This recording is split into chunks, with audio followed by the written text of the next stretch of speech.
여러분 안녕하십니까? 6월 11일 수요일입니다. 박명석입니다.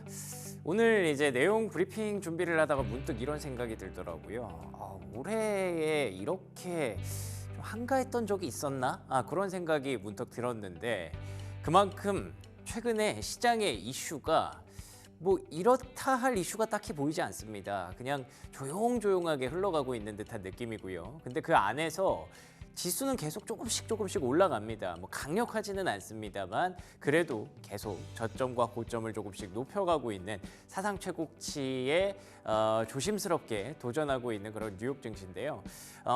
분위기를 보니까 이제 미중 간의 무역 협상도 확실히 좀 잘 되겠다라고 많이들 조금씩 기대감 넘어서 이제 확신으로 좀 바뀌고 있는 것 같고요.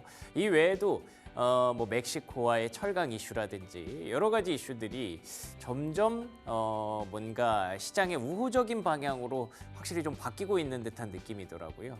1월부터 시작해서 뭐 4월, 5월 정말 드라마틱한 그런 장세들을 봤었는데 6월은 확실히 좀 쉬어가지만 그래도 계속 올라가는 그런 긍정적인 시장이 또 만들어지고 있는 것 같습니다. 자, 간밤에 어떤 이슈들이 있었는지 한번 브리핑 뉴욕을 통해서 또 정리해 보도록 하겠습니다.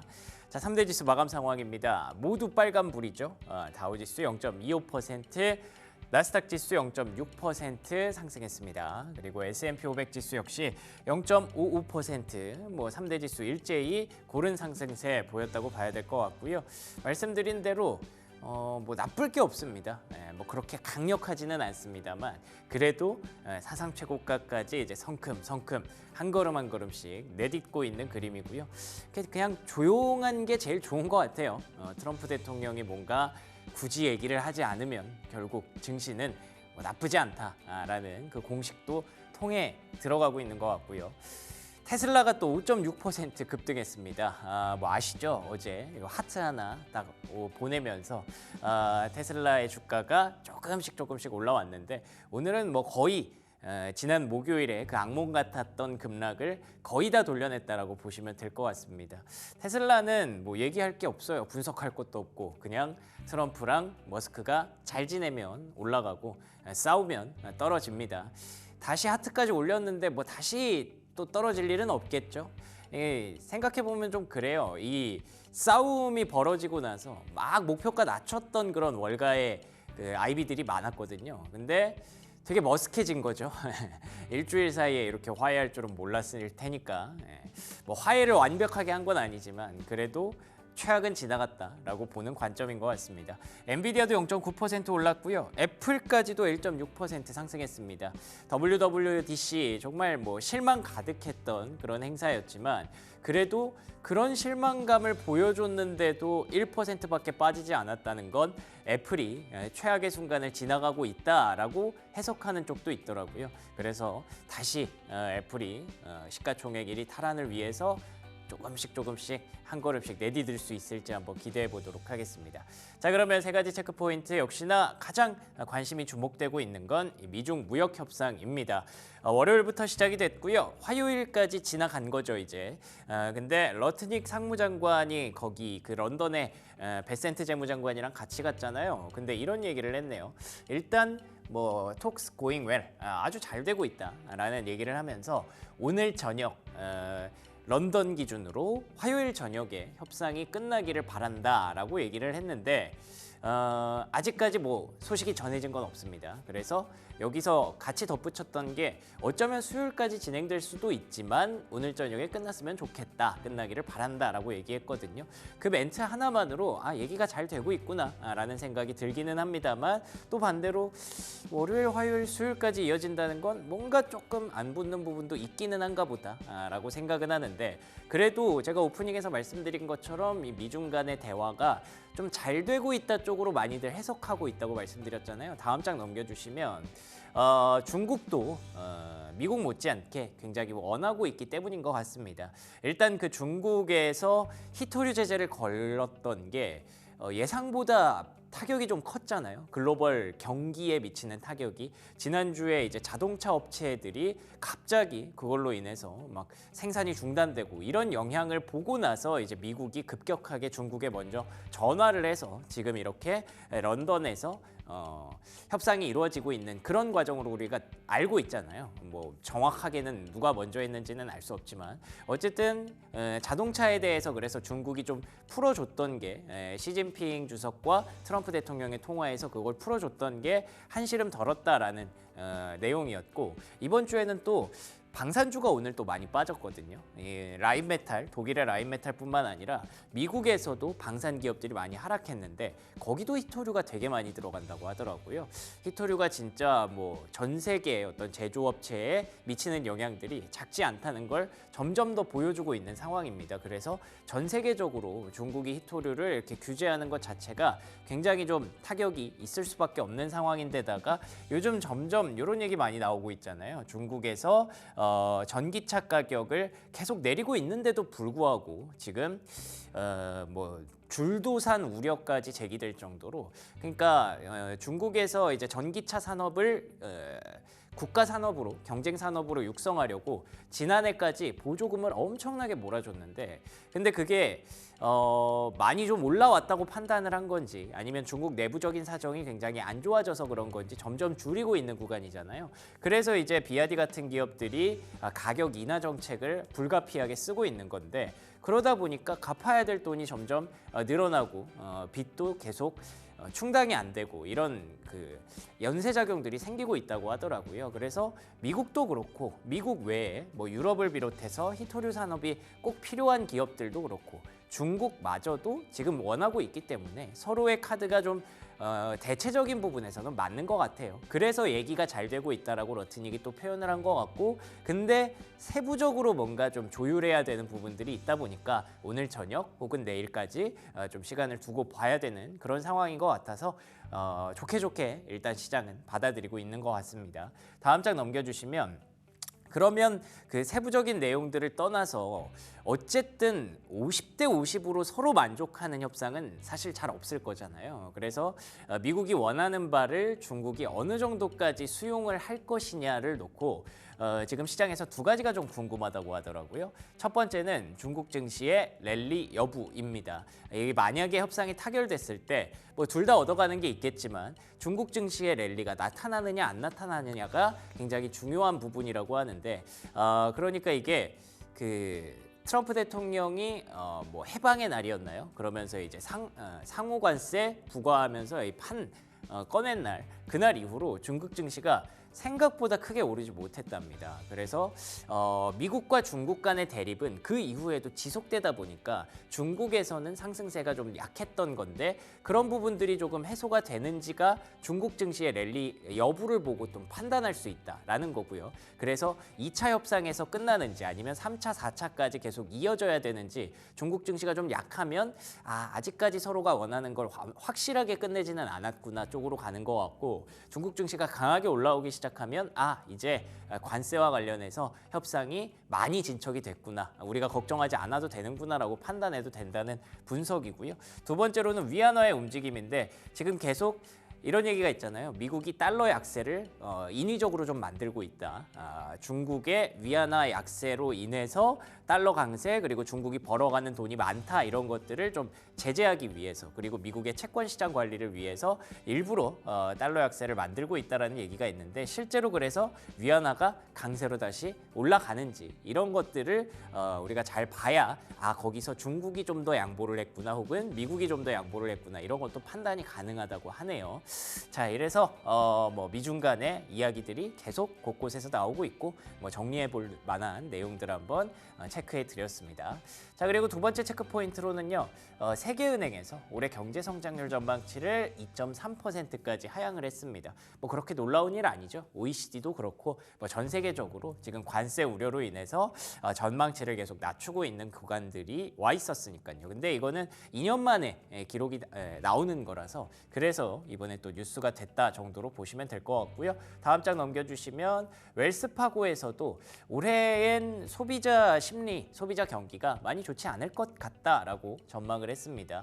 그게 어떤 내용이냐면, 컨슈머 론이니까 이제 소비자들이 부채를 빌리는 거 그런 것들이 성장세가 주춤하거나 혹은 다운될 수 있다라고 보는 그런 관점이더라고요. 뭐 계속 관세에 대해서 여전히 좀 불확실성이 있다라고 보는 그런 상황인데 다음 장 넘겨주시면 매크로 변수들은 잘 모르겠어요. 아직까지 좀 헷갈립니다. 그러니까 일단 달러 인덱스가 보시는 것처럼 계속 아래쪽에 있죠. 여기에 있다는 건 뭐 미국에 앞서 말씀드렸던 인위적인 달러 약세의 용인 이런 부분도 있겠습니다만 그걸 떠나서 일단 미국의 경기가 뭐 그렇게 좋지는 않다라고 해석하는 것도 분명히 있는 거잖아요. 그래서 저걸 보면 좀 안 좋은데 또 WTI 보니까 최근에 7주 만에 최고가로 올라왔다고 하더라고요. 그러면 미국이 이제 중국이랑 협상이 잘 돼서 경기에 대해서 기대감이 높아지고 관세 우려도 해소되는 건가? 이걸 보면은 또 아닌 것 같고 이걸 보면 또 맞는 것 같아요. 그래서 다음 장 넘겨주시면 우리는 계속 금리를 주시하고 있는 건데 금리에 있어서도 미국 경기가 괜찮아서 계속 올라가려고 하는데 트럼프 정부는 이게 올라가는 게 별로 달갑지 않아서 뭔가 누르려고 하는 것 같고 그래서 금리의 방향성이 나와야 지금 진짜 관세와 트럼프 정책의 어떤 매크로적인 이슈들을 좀 확인해 볼 수 있을 것 같다 싶은데 세 번째 체크 포인트 보시면요. 이 금리의 방향성을 예측할 수가 없는 게 지금 또 이 BBB 법안, Big Beautiful Bill Act, 그러니까 크고 아름다운 법안이 계속 지금 논란이 지속되고 있습니다. 7월 초까지 가야 되는 문제기는 한데 지금 미중 간의 협상 때문에 살짝 이슈가 좀 미뤄져 있죠. 근데 계속 로비를 하고 있다고 해요. 이게 맞느냐? 이러다가 뭐 미국에서 자금 다 빠져나간다라는 우려들을 펀드 매니저들이 좀 지속적으로 제기를 하고 있다고 합니다. 그래서 이와 관련된 논란은 이어질 수밖에 없기 때문에 금리가 또 밀접하잖아요. 그래서 아직 예측하기 어렵다라는 관점이고요. 다음 장 넘겨주시면 그리고 또 이제 LA에서 최근에 소요 사태가 좀 있는 거 알고 계시죠? LA에 이번에 또 해병대가 투입이 됐다고 합니다. 그래서 트럼프 정부 입장에서는 이걸 크게 가져가고 싶지 않은 모양새인데 LA는 조금 낮아들었다고 하는데 뭐 뉴욕을 비롯해서 곳곳에서 일부 시그널들이 좀 나오고 있다고 하더라고요. 혹시라도 이 상황이 좀 크게 확장이 되지 않을지, 확산되지 않을지 이 부분도 좀 중요하게 지켜봐야 되는 포인트 중에 하나인 것 같습니다. 자, 그럼 종목들의 흐름 한번 보겠습니다. 사상 최고가로 가는 길이라고 제목을 달아봤어요. 그러니까 사실 오늘 AI 붙어 있는 종목들이 약간 좀 미진했거든요. 보시면은 시스코라든지 아리스타 네트워크스 좀 많이 빨간불이 짙게 들여와 있는 것이 보이죠. 마이크로소프트도 마찬가지였고요. 그래도 엔비디아는 강세를 보였다는 점에서 뭐 이게 서로 앞서거니 뒤서거니 하는 그런 모양새지만 그게 저는 중요하다고 봐요. 살짝 AI 관련주가 좀 빠지더라도 다른 종목들이 이렇게 메꿔주니까 사채가로 가는 길이 그렇게 어렵지만은 않다. 그리고 또 이제 반도체 업종은 계속해서 빛나고 있습니다. 다음 장 넘겨주시면요. 엔비디아뿐만 아니라 최근에 마이크론 테크놀로지가 또 전고점을 돌파하는 기염을 토하고 있습니다. 뿐만 아니라 어제는 인텔까지도 숨죽였던 인텔까지도 급등을 하는 모습이 보였는데요. 일단은 TSMC의 5월 매출이 나쁘지 않았다라는 것도 긍정적으로 작용했습니다만 아무래도 중국과의 협상이 잘 되고 있는 쪽으로 많이들 기대하고 해석하고 있다라고 말씀드렸잖아요. 그 부분이 반도체 업종에 계속 묻어나오고 있는 것 같아요. 기대감이 높아질 수밖에 없죠. 둘이 이제 어느 정도 양보를 한다면 중국은 히토류 양보해 줄 거고 미국은 반도체에 대해서 좀 양보를 해줄 테니까 그 부분을 계속 기대하면서 반도체는 이번 주에 가장 또 중요한 섹터가 되고 있는 흐름입니다. 다음 장 넘겨주시면 그 두 번째 기대감이라고 봐도 될까요? 자동차 업종이 어제 또 특히 스텔란티스를 중심으로 급등세가 좀 나타났습니다. 물론 여기까지 오는 걸로 만족할 수는 없죠. 계속 더 가야 됩니다만 그래도 이제 무역 협상이 진전이 되고 그리고 또 들어오기 전에 보니까 멕시코 쪽이랑 그 철강 관련 협상이 좀 진전을 보이고 있다고 하더라고요. 멕시코 철강 관세가 지금 50%인데 그걸 아예 빼주는 그런 협상 쪽으로 가고 있다는 긍정적인 보도가 또 나왔습니다. 그렇게 되면 중국부터 시작해서 이제 관세와 관련된 협상들은 점점 더 긍정적인 쪽을 보겠구나라는 관점에서 반도체 자동차 기아차가 이끄는 장세가 또 올 수도 있겠다. 조심스럽게 한번 추측해 보고요. 자, 마지막은요. 일라이 릴리의 강세가 나타났습니다. 뭐 특별한 이슈가 있었다기보다는 골드만삭스 컨퍼런스라는 게 있더라고요. 저는 JP 모건 헬스케어 컨퍼런스는 알고 있었는데 골드만삭스 컨퍼런스가 있는 줄은 몰랐어요. 근데 거기서 이제 정책과 성장에 대해서 오랜만에 또 브리핑을 좀 했다고 합니다. 근데 일라이 릴리의 전략상으로 환자 비용 부담을 경감하면서 본인들의 비용은 조금 늘어났습니다만 소비자 경험의 향상에 주력하고 있다. 그러니까 일단 젯바운드 써보세요. 확실히 위고비보다 나을 겁니다. 이런 것들을 계속 어필을 하기 위해서 지금은 살짝 좀 영업이익률이 둔화되는 구간이라고 보고 있는 것 같고요. 근데 그걸 또 시장에서는 좋게 봐준 거죠. 오늘 같은 경우에는. 그리고 중국과 인도, 멕시코, 그러니까 사람 제일 많은 동네들이잖아요. 이쪽으로 점점 더 시장을 확대하고 있다는 점에서 머지않아 우리나라에도 위고비 말고 젯바운드도 좀 들어가 있는 모습을 보게 되지 않을까 기대를 하게 되고요. 3분기에 이제 먹는 약이라든지 좀 더 강력한 비만 치료제에 대한 추가 임상 결과도 대기 중이라고 하니까 이런 부분들을 다시 시장에서 인정을 해주는 그런 모습이었습니다. 그래서 최근에 조금 헬스케어 섹터가 많이 침체돼 있었는데 비만 치료제를 중심으로 다시 한번 흐름이 돌고 있다라는 것도 참고하시면 좋을 것 같네요. 여기까지 브리핑 뉴욕이었고요. 프리미엄 미국 주식 이어가겠습니다.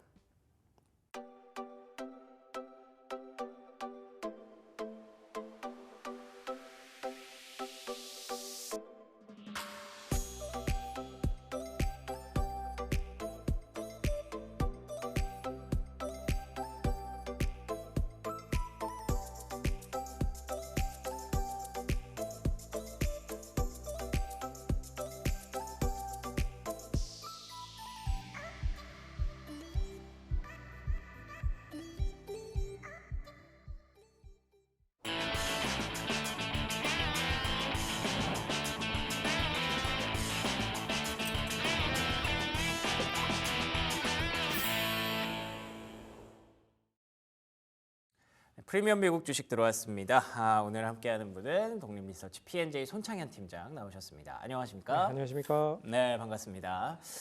미국 증시 뭐 그렇게 강력하게 막 1%, 2%씩 급등하는 그런 흐름은 아닙니다만 그래도 차곡차곡 쌓아오면서 지난 금요일부터 월요일, 화요일까지 3거래일 연속 상승 랠리를 달리고 있습니다. 아무래도 시장의 분위기 자체가 뭐 딱히 나쁠 게 없어서인 것 같아요. 어떻게 보셨습니까? 뭐 제가 봐도 딱히 나쁠 건 없고 그렇지만 또 좋은 것도 그렇게 많지는 않은 것 그러게요. 같습니다.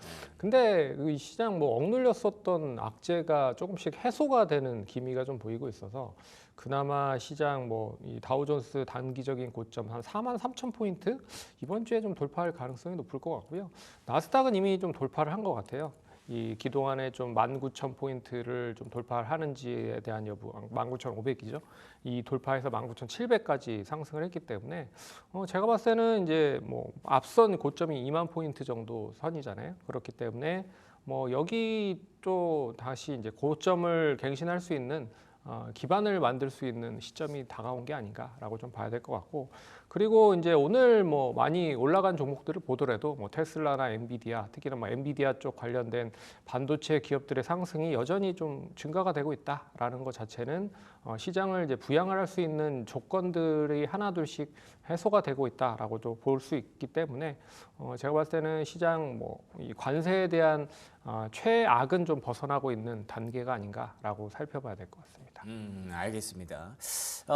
사상 최고가를 이제 도전을 하고 있는 그림이잖아요. 근데 사실 사상 최고가라는 게 그렇게 쉽게 오지는 않죠. 아무래도 최근에 변동성도 컸고 뭐 기술적으로 굳이 따지자면 이제 이평선도 완전히 무너져 있었고 그런 것들이 이제 제자리를 잡기까지 미국 증시 입장에서는 시간이 좀 필요한 것 같고요. 뭔가 그 큰 어떤 모멘텀이 좀 필요한 것 같은데 그런 것들을 계속 기다리는 구간으로 봐야 될 것 같습니다. 그렇지만 그렇다고 해서 다시 빠지지도 않잖아요. 그렇다는 점에서 계속 그 자리를 유지하면서 그 안에서 주도주들을 계속 찾아 나가야 되는 그런 흐름인 것 같고요.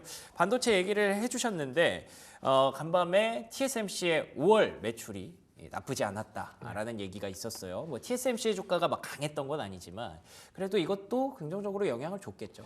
뭐 긍정적으로 당연히 영향을 받을 수밖에 없다라고 좀 볼 수 있을 것 같아요. 뭐 여러 가지 조건 중에 제가 봤을 때는 이제 엔비디아 향에 대한 AI 반도체에 대한 수요가 여전히 강하다라고 좀 살펴볼 수 있을 것 같고요. 원래 엔비디아 쪽, 그러니까 TSMC 쪽에 대한 매출 비중이 좀 높았었던 기업이 애플이었습니다. 근데 애플의 스마트폰이 판매가 별로 그렇게 되지 않다 보니까 되레 엔비디아 향 AI 반도체에 대한 수요가 상당히 많이 증가가 되고 있다라는 것도 눈여겨 보셔야 될 것 같고요. 그리고 관세가 혹시라도 이제 유예가 마감이 되면 일단 관세 폭탄이 반도체 쪽으로도 연결이 될 수 있기 때문에 미리 선주문을 상당히 좀 많이 한 게 아닌가라고도 생각을 해볼 수 있을 것 같고, 그리고 제가 봤을 때는 가장 큰 요인 중에 하나가 역시 삼성 파운드리에 대한 부진이었다라고 좀 볼 수 있을 것 같습니다. 이 삼성 파운드리가 이제 11%에서 7%까지로 점유율 자체가 더 낮아졌어요. 그렇기 때문에 TSMC와의 그 차이는 더 벌어졌다. 그래서 TSMC가 이 굳건하게 좀 자리를 잘 잡고 있기 때문에 뭐 쉽게 일단 뭐 이 아성을 무너뜨리기에는 좀 쉽지 않을까. 그래서 여전히 수요는 강하고 경쟁자는 좀 뭐 이 경쟁에 대한 점유율을 계속 높이고 있다라는 게 어제 좀 살펴봐야 될 대목이었다라고 볼 수가 있을 것 같습니다. 알겠습니다. TSMC 그만큼 AI 반도체에 대해서 수요가 여전히 강력하다라는 걸 입증했다고 봐야 될 것 같고요.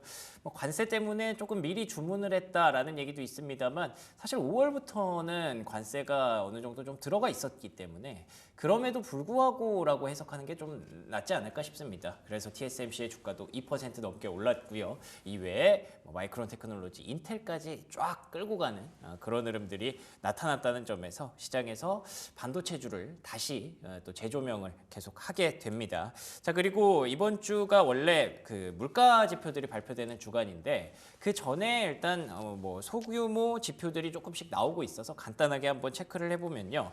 중소기업들의 기대감, 자신감이 좀 높아졌다고 해요. 네. 어떤 내용인가요? 미국의 이제 5월 소기업 낙관 지수가 예상치보다 좋았다. 원래는 이제 예상치가 뭐 지난달에 95.8%로 좀 어느 정도 좀 추가적인 하락이 이어졌지만 이번에는 이제 반등을 했습니다. 그래서 98.8을 기록을 했다라는 거는 의미를 좀 둘 수 있을 것 같고요. 왜 그러냐면 결국엔 이제 관세가 부과가 되기 전에 유예가 나오긴 했지만 그래도 관세를 어느 정도 포함을 했다라고 하는 거를 감안을 해봐도 결국 상승으로 전환됐다라는 거는 일단 뭐 기업들에 대한 그 명분을 어느 정도 좀 찾은 게 아닌가라는 생각이 들고, 그리고 이제 그 미국 입장에서는 이제 감세법이죠. 감세법의 이 부과를 좀 선언함에도 불구하고 기업들의 뭐 어떻게 보면 소기업들의 이런 지표들이 좋게 나왔기 때문에 어떻게 보면 감세법을 조금 더 추진할 수 있는 명분을 찾은 게 아닌가라고 살펴보셔야 될 것 같아서, 일단 뭐 이런 지표들 자체가 100을 기준으로 침체냐 뭐 호황이냐라고 판단을 할 수가 있을 것 같긴 하지만 그래도 턴어라운드를 했다, 돌아섰다라고 하는 의미는 좀 눈여겨 보셔야 될 것 같습니다. 그렇습니다. 그러니까 지금 5월에 이제 지표들이 계속 나오고 있는 거잖아요. 우리가 가만히 되짚어 보면 4월에는 막 관세가 부과되던 시점이어서 시장의 불확실성이 계속 커지던 시기였고요. 5월 중순 지나가면서 이제 그때부터는 관세가 서서히 완화되는 그런 구간으로 갔었거든요. 그래서 이제 5월에 이런 중소기업 낙관 지수라든지 심리 지표들이 조금씩 개선세를 보이고 있는 게 고무적이라고 봐야 될 것 같고요. 이제 6월의 숙제는 그것들을 성과로 만들어내야 되는 트럼프 정부의 어떤 상황입니다. 그래서 영국과의 협상도 잘 된 것 같고 그걸 스타트로 이제 중국과의 협상까지 이어지고 있는 상황인 건데 그 중국과의 협상 얘기가 아마 가장 좀 궁금하실 것 같아요. 네. 러트닉 장관 표현에 따르면 잘 되고 있다. 잘 되고 있다. 뭐 오늘 저녁 안에 끝냈으면 좋겠다. 이런 얘기들이 나오고 있더라고요. 어떻게 보십니까? 뭐 이제 큰 틀에서는 어느 정도 합의를 이루어낸 걸로 보고 있는데 아무래도 이제 세부적인 요건들이 어느 정도 충족이 되는지가 중요한 것 같습니다. 그리고 이제 가장 중요한 이제 협상인 만큼 시간이 좀 상당히 많이 걸릴 가능성이 높다. 그래서 미국은 다른 나라는 다 제껴놓더라도 이 중국과의 협상을 어떻게 유리한 쪽으로 끌어내는지가 가장 큰 관건이잖아요. 그렇기 때문에 이번 이 중국과의 협상이 어떻게 진전되는지에 따라서 제가 봤을 때는 향후 글로벌 시장에 대한 대세 상승에 시발점이 될 수도 있지 않을까라고 보고 있어서 이번 이 협상이 상당히 중요하다라고 봐야 될 것 같습니다. 결국에는 두 나라가 서로 뭘 가져가는지가 좀 중요할 것 같은데 투자자분들의 입장에서는요. 중국이 이제 히토류를 좀 양보해주고 미국 입장에서는 반도체를 좀 풀어줄 거라는 얘기가 있어요. 어떻게 보세요? 그렇죠. 이게 반도체가 상당히 좀 중요한 기점이잖아요. AI 반도체를 이제 중국 쪽에서 당연히 사용을 할 수밖에 없는 상황이고, 그리고 이미 엔비디아 저사양 H20 관련된 반도체를 많이 사용을 했었습니다. 그렇기 때문에 이 부분을 얼마만큼 많이 풀어주는지가 관건일 것 같은데, 제가 봤을 때는 이제 바이든 대통령 때는 전혀 이런 움직임 규제가 완화 움직임이 없었거든요. 그렇기 때문에 반도체 완화 조짐이 조금씩 나오고 있다는 것 자체는 그나마 상당히 미국도 급한 게 아닌가. 히토류에 대한 그 사용처가 원체 다양합니다. 일단 미국이 많이 가지고 있는 사업들 중에서 뭐 자동차라든지 뭐 에너지라든지 뭐 이런 쪽에도 많이 사용이 될 수밖에 없고요. 그리고 AI 쪽에서 당연히 많이 이 히토류 쪽 관련된 광물이 많이 사용이 될 수밖에 없기 때문에 어떻게 보면 미국 입장에서도 상당히 좀 급한 게 아닌가라고 살펴봐야 될 것 같기 때문에 어떻게 보면 중국도 지금 경기가 뭐 CPI, 뭐 PPI 보더라도 그렇게 좋지 않거든요. 그런 점에서 일단 어느 정도의 좋은 그런 진전에 대한 효과를 좀 빠르게 다다를 수도 있지 않을까라고 기대를 하고 있습니다.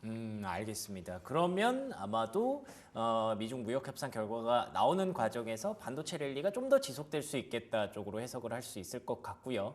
그리고 뭐 시장 전반적으로 봐도 결국에 이게 사채가, 사상 최고가로 가는 트리거가 될 수 있을 가능성에 대해서 얘기를 많이 하더라고요. 어떻게 보시나요?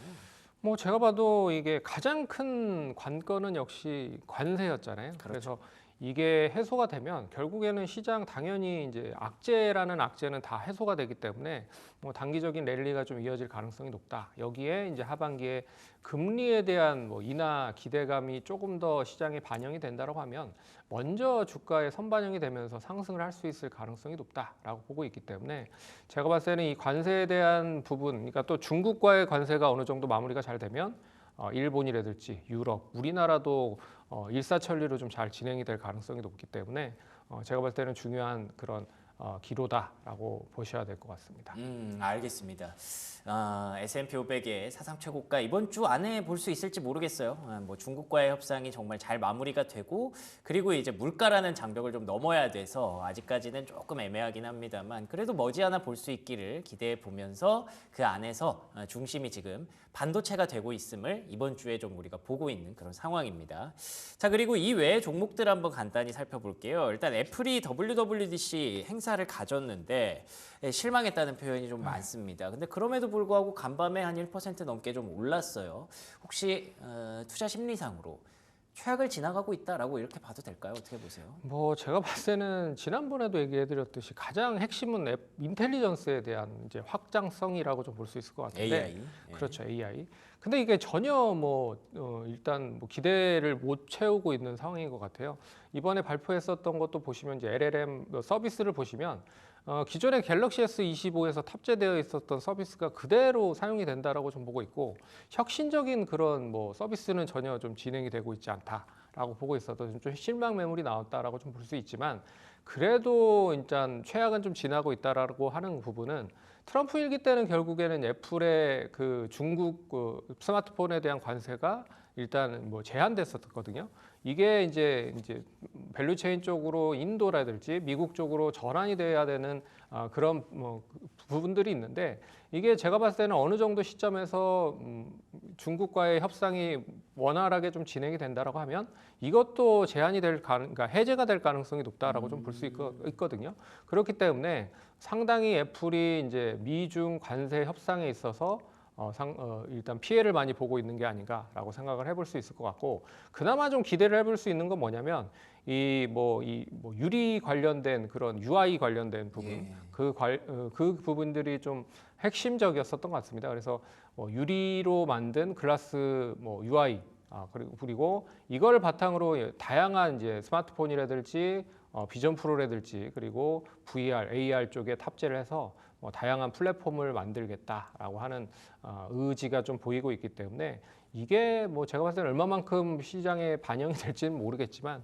그래도 좀 그나마 좀 긍정적인 효과를 보였었던 건 그거였다라고 봐야 될 것 같습니다. 알겠습니다. 뭐 리퀴드 글래스라고 하죠. 액체 유리, 뭐 액체 글래스 이렇게 보시면 될 것 같은데, 그러니까 이게 UI가 크게 이번에 바뀌긴 한다고 하더라고요. 아이폰 쓰시는 분들이 적응하셔야 되는 그런 상황인 것 같고, 이 UI 바뀌는 게 뭐 큰 의미는 없을 수도 있겠습니다만, 그래도 AI로 넘어가는 관점에서 애플이 꼭 필요하다고 판단을 했겠죠.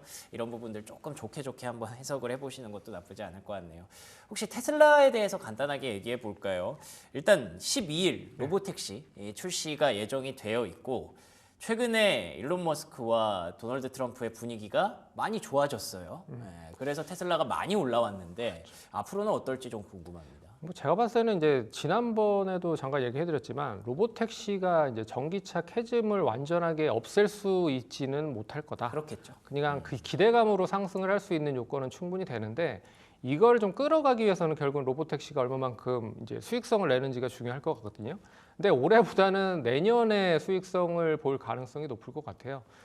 그렇기 때문에 제가 봤을 때는 이 로보택시 관련된 기대감이 공존하고 있긴 하지만 로보택시로 인한 수익성은 상당히 좀 제한될 가능성이 높다. 그런 점에서 6월 12일 로보택시 관련된 출시가 나오면 되레 새로운성 물량이 좀 나올 가능성이 높기 때문에 그 점도 좀 염두를 해두셔야 될 것 같고요. 그나마 실적이 제가 봤을 때는 어느 정도 시점에서 다시 턴어라운드가 되는지 그 시점이 상당히 좀 중요하다라고 보고 있어서 2분기가 지나고 3분기 정도 중간 정도 선, 그러니까 로보택시가 만들어지고 나서 일단 3분기 실적이 나올 수 있는 그 중간 시점이 거의 이제 바닥이 될 가능성이 높지 않겠느냐라고 보고 있어서 일단 세론성에 대한 물량을 어느 정도 조심할 필요가 있다라고 보셔야 될 것 같습니다.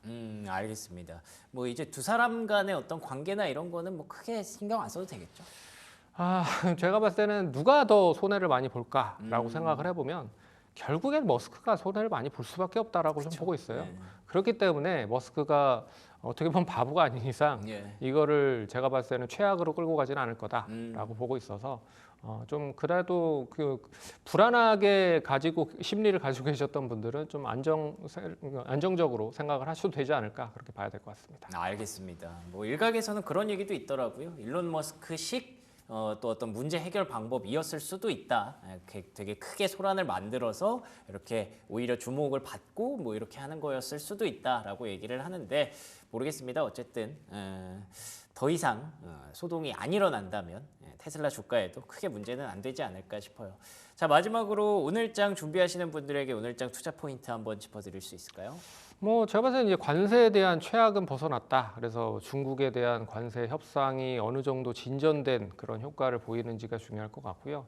조금이나마 좀 진전된 그런 방향성만 보인다라고 해도 시장은 좀 좋아질 것으로 보고 있기 때문에 너무 부정적으로 보지 말자라고 볼 수 있을 것 같고, 그리고 이제 기업별 뉴스나 이슈로 시장이 상당히 좀 많이 움직이고 있는 상황인 것 같아요. 그런 점에서 역시 반도체를 기점으로 해서 뭐 여러 가지 AI 관련된 종목들을 먼저 선제적으로 보시면서 다른 주변주들을 살펴보면 좋지 않을까, 그렇게 좀 살펴볼 수 있을 것 같습니다. 알겠습니다. 결국 시장의 중심은 관세고요. 관세에서 뚫고 나오는 그런 업종은 지금 현재 반도체입니다. 그 상황을 아마 여러분들이 잘 알고 계실 테니까 뭐 우리나라의 개별적인 이슈도 있습니다만 그걸 떠나서 왜 삼성전자가 다시 6만전자에 복귀했는지 이런 부분들을 아마 전 세계적인 어떤 흐름으로 연결해 보시면 좋을 것 같습니다. 지금까지 손창현 팀장과 얘기 나눠봤습니다. 오늘도 좋은 말씀 고맙습니다. 네.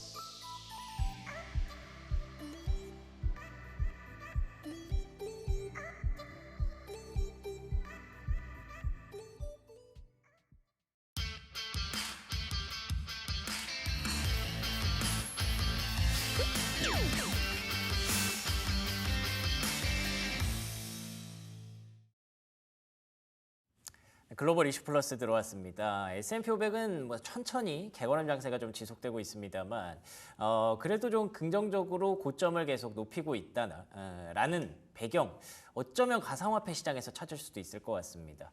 뭐 항상 그렇지는 않지만 보통 가상화폐 시장이 신고가를 내고 신바람을 먼저 내기 시작한 다음에 그 다음에 또 주식시장으로 그게 옮겨가는 경우가 꽤 있더라고요. 최근에 다시 비트코인 가격이 11만 달러를 돌파했기 때문에 이와 관련해서 체크해봐야 될 포인트 블록체인 전략연구소 배운철 소장과 얘기 나눠보도록 하겠습니다. 안녕하십니까? 반갑습니다. 네, 반갑습니다. 자, 11만 달러 어제 이 시간에는 돌파를 해 있었는데 지금은 또 살짝 쉬어가는 그런 모양새네요. 10만 9천 달러까지 내려와 있는 분위기입니다. 근데 어제까지 뭐 워낙에 강했기 때문에 이제 또 4.3 최고가 가겠구나라고 생각하시는 분들이 많을 것 같아요. 어떻게 보세요? 네, 지금 뭐 비트코인 분위기는 다시 좋아지고 있습니다. 예.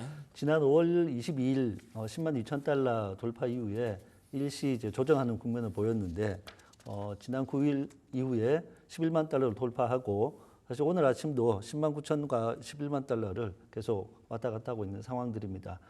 이것이 이제 다시 반등하는 추세로 상승을 하고 있기 때문에 아마도 특별한 이슈가 없다면 이번 주 내에 전고점을 돌파할 수 있지 않을까라고 전망을 하고 있고요. 미중 관세에 대한 부분들을 협상이 재개하고 있다는 부분들이 좀 긍정적인 시그널이 될 수 있을 것 같고 과열은 아니지만 달러 가치 하락에 대한 확실한 대안으로 자리를 잡고 있다라는 부분이고 비트코인 현물 ETF와 관련해서는 지난주에는 순유출이 좀 있었지만 9일 기준으로 순유입으로 전환됐다는 부분들도 가격 상승에 긍정적인 요인이 될 것 같습니다. 그렇군요. 달러가 확실히 최근에 계속 100 아래쪽에 머물러 있거든요. 그게 예전 같으면 이제 금값의 상승으로 계속 이어졌겠지만 금만큼이나 비트코인도 대체 자산으로서 요즘에는 많이 각광을 받고 있기 때문에 그 흐름도 있고요. 그런데다가 이제 다시 ETF 쪽으로 순유입이 들어오고 있다고 합니다. 수급 장세 확실히 비트코인이 가장 큰 수혜를 받고 있는 것 같네요. 자, 근데 이런 얘기가 있었네요. 엘살바도르가 이제 뭐 비트코인에서는 가장 핫한 나라 중에 하나 아닙니까? 네네. 근데 거기에 뒤를 이어서 파라과이까지 법정 통화로 비트코인을 인정했다, 공식 선언했다라는 얘기가 있었는데 곳에 또 이게 오보였다는 그런 소동이 있었어요. 네네. 이게 파라과이 공화국의 산티아고 페냐 대통령의 X 게시물에 9일날 이제 비트코인을 법정화폐로 승인한다, 인정한다는 결정을 발표한 내용이 올라오고 나서 많은 외신들도 있었고 국내 기사들도 좀 이제 발행이 됐었는데 대통령의 X면은 이거는 너무 공식 인증된 이야기 아닌가요? 네, 맞습니다. 그리고 그 올라왔던 내용들도 매우 구체적으로 네. 또 그동안 이제 남미 국가들이나 금융 시장이 좀 불안정한 국가에서 비트코인을 채택할 때 했던 메시지들과 동일한 메시지들이 나왔고요. 근데 게시물이 올라온 직후에 이제 온체인 데이터를 분석하는 기관에서 이제 파라과이 국가 계정으로 보이는 비트코인 지갑에 대한 거래 내역들을 좀 확인하고 예. 고유량을 확인했더니 명확하지 않고 그런 내용들이 없어서 해킹과 관련된 우려가 바로 올라왔습니다. 그리고 그 이후에 페냐 대통령 X 게시물에 해당 계정이 해킹됐었고 해당되는 게시물은 바로 삭제가 됐던 상황들입니다. 그렇군요. 네. 그래서 이 내용들은 보면 그 해당되는 게시물 아래쪽에는 비트코인 지갑 주소로 보이는 주소가 이제 같이 공개되어 있었거든요. 근데 제가 그 지갑 주소를 다시 탐색기로 이제 확인을 해보니까 해당되는 거래 내용 없고 해당되는 지갑 주소가 유효하지 않다고 나와 있는데 이게 이제 비트코인을 국가 전략 자산으로 비축하겠다는 움직임들이 있는 상황들에서 또 이제 가격이 상승하고 있는 이런 상황에서는 이런 해킹 시도들, 특히 이제 비트코인 지갑 주소를 공개함으로써 어떤 암호화폐를 탈취하겠다라는 이런 시도들이 있는데 이런 해킹 시도나 가짜 뉴스들은 앞으로도 좀 더 늘어나지 않을까 예상이 좀 되고요. 중요하다고 생각되는 뉴스는 출처를 반드시 확인하시고 그러네요. 너무 성급하게 하지 마시고 메일이나 메시지 등에서 이렇게 수신되는 이런 의심스러운 링크들은 꼭 조심하고 주의해서 클릭해야 될 것 같습니다. 알겠습니다. 뭐 남미에서는 대통령 계정까지 이렇게 해킹이 다 되는군요. 이런 것들이 비트코인 가격에는 또 영향을 좀 민감하게 줄 수 있으니까 여러분들 출처 확인 이제 진짜 잘해야 될 것 같습니다. 자, 그리고 마이클 세일러 얘기를 한번 해보도록 하겠습니다. 스트래티지 회장이죠. 뭐 엄청 미래 얘기예요. 2045년 얘기긴 한데 비트코인이 1,300만 달러 갈 것이다 라는 전망이 나왔다고 합니다. 뭐 다들 할 수 있는 얘기지만 그래도 또 기분 좋아하실 것 같아요. 투자자분들은 어떻게 보셨어요? 네, 비트코인 시장 관련해서 이제 트럼프 대통령, 마이클 셀러 회장이 뭐 매주 이제 이슈들을 만들어내고 있는데 예. 2045년까지 1,300만 달러에 이를 것이라는 전망은 작년 내슈빌에서 있었던 비트코인 컨퍼런스 2024 행사에서 얘기했던 내용들이고요. 그렇군요. 연평균 수익률 29%로 예상하고 향후 21년간 그래서 2045년까지 1,300만 달러에 이른다는 시나리오였습니다. 이 시나리오를 지난 6일 날 CNBC와의 인터뷰를 할 때 이제 스트래티지가 비트코인 추가 매입을 위해서 10% 고정률 수익률을 가진 우선주 IPO를 통해서 약 10억 달러의 자금을 조달한다는 계획을 발표하면서 이 해당 내용을 다시 한번 재확인했던 부분들입니다.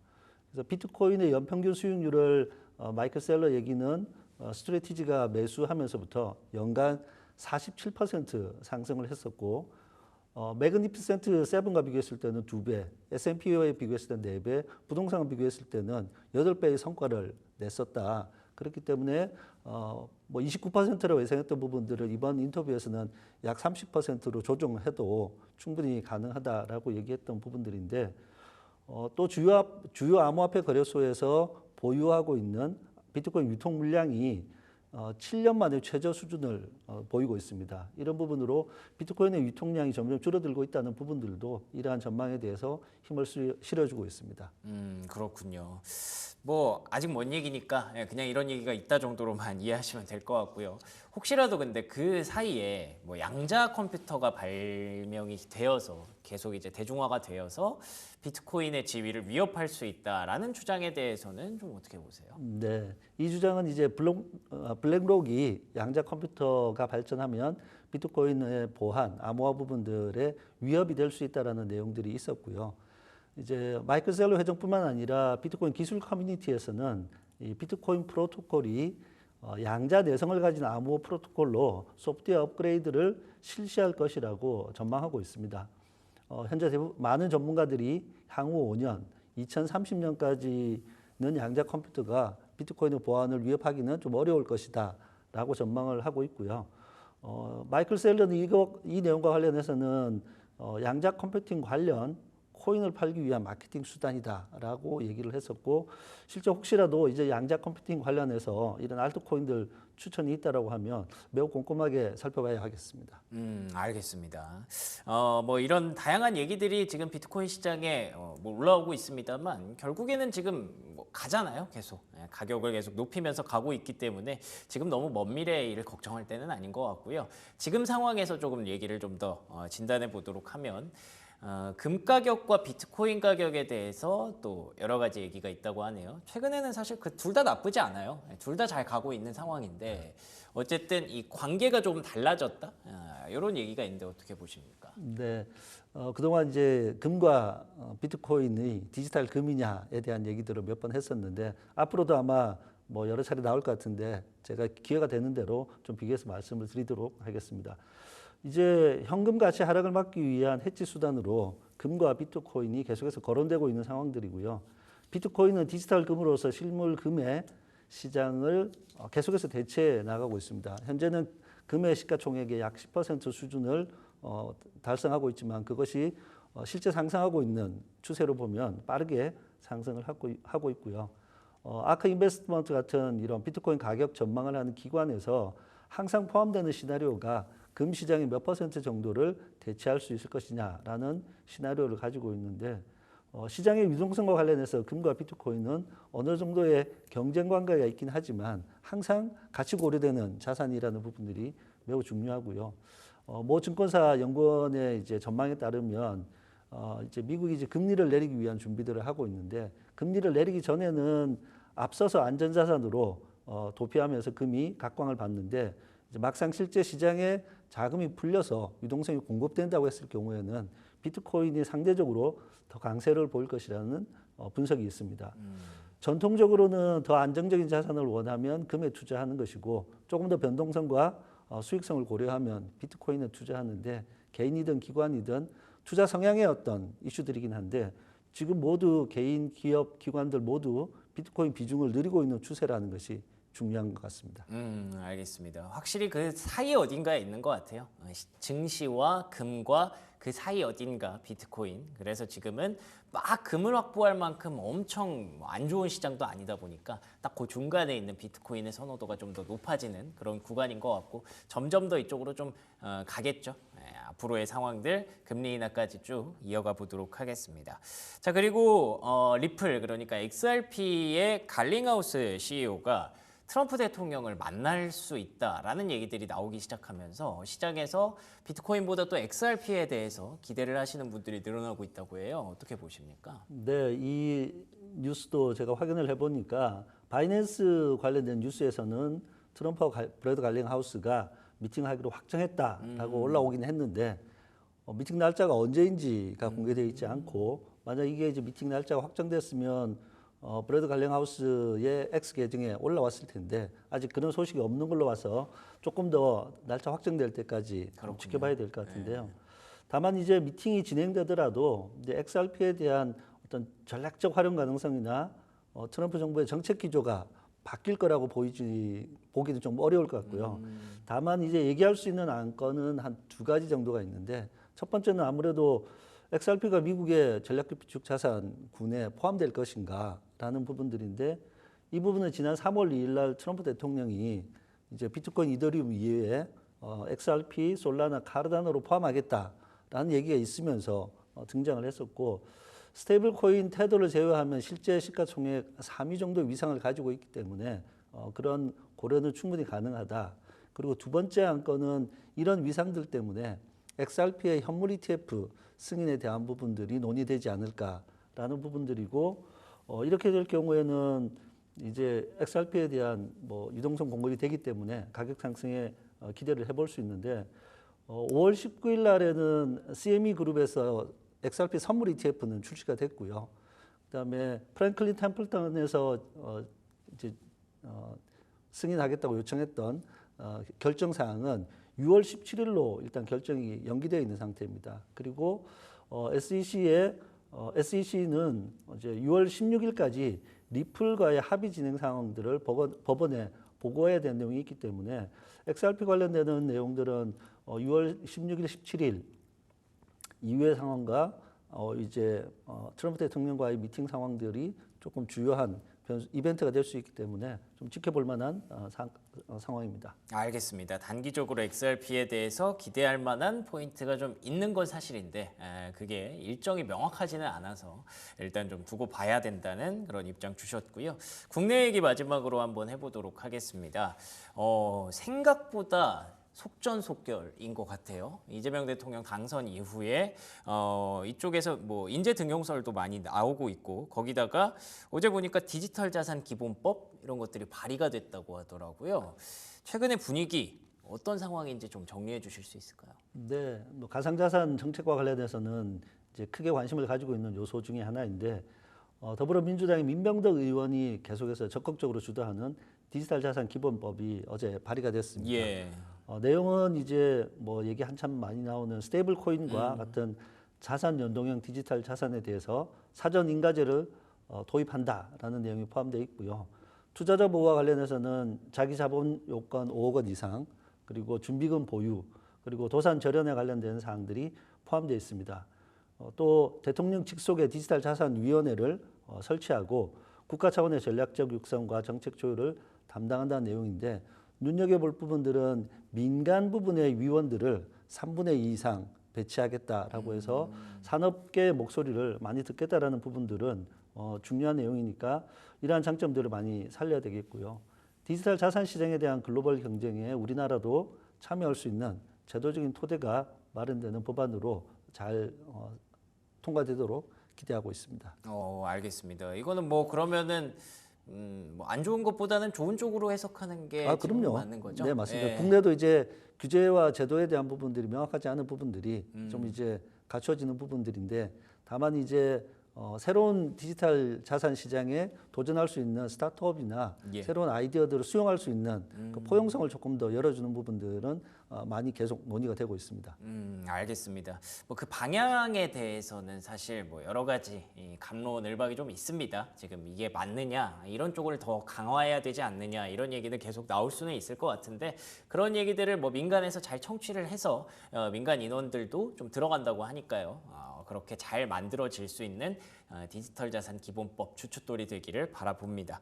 자, 그러면 투자 전략 정리하면서 오늘 시간 마무리하면 좋을 것 같습니다. 네, 이제 비트코인이 전고점 근처에 와 있기 때문에 이제 매수와 매도에 대한 감정이 혼재되는 구간입니다. 그렇군요. 전망과 관련해서는 이제 바이비트의 파생 상품 책임자인 순이 잔이라는 분의 분석을 좀 소개해드리고 싶은데 2분기 말이니까 6월 말까지 비트코인 가격이 12만 5천 달러에 이를 것이라고 전망했었거든요.